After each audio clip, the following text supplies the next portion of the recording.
সারা রাত ব্যাকটেরিয়া তৈরি হবার কারণে সকালে ঘুম থেকে উঠলে আমাদের মুখে দুর্গন্ধ হয়, আর এটি একটি স্বাভাবিক ঘটনা। কিন্তু অনেকের মুখে ক্রমাগতই দুর্গন্ধ থাকে, আর যেটি খুব বিব্রতকর একটি ব্যাপার। তাই মুখের দুর্গন্ধ দূর করার কয়েকটি ঘরোয়া টিপসগুলি জানাবো। সেগুলি হলো: লবঙ্গ মুখে নিয়ে চিবিয়ে খান, এতে মুখের দুর্গন্ধ দূর হবার পাশাপাশি দাঁতের রক্তপাত এবং ক্ষয় হবার সমস্যাও দূরে থাকে। হালকা গরম লবণ জল দিয়ে গার্গল করলেও নিঃশ্বাস সতেজ হয়। সারাদিনে কম জল পান করলেও মুখে দুর্গন্ধের সৃষ্টি হয়, তাই পর্যাপ্ত পরিমাণে জলপানও করতে হবে।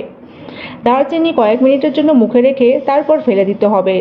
এটির অ্যান্টিব্যাকটেরিয়াল বৈশিষ্ট্যযুক্ত হওয়ায় মুখের দুর্গন্ধ দূর করতে দারুণ কার্যকরী। Please like and subscribe my channel. ধন্যবাদ। সারা রাত ব্যাকটেরিয়া তৈরি হবার কারণে সকালে ঘুম থেকে উঠলে আমাদের মুখে দুর্গন্ধ হয়, আর এটি একটি স্বাভাবিক ঘটনা। কিন্তু অনেকের মুখে ক্রমাগতই দুর্গন্ধ থাকে, আর যেটি খুব বিব্রতকর একটি ব্যাপার।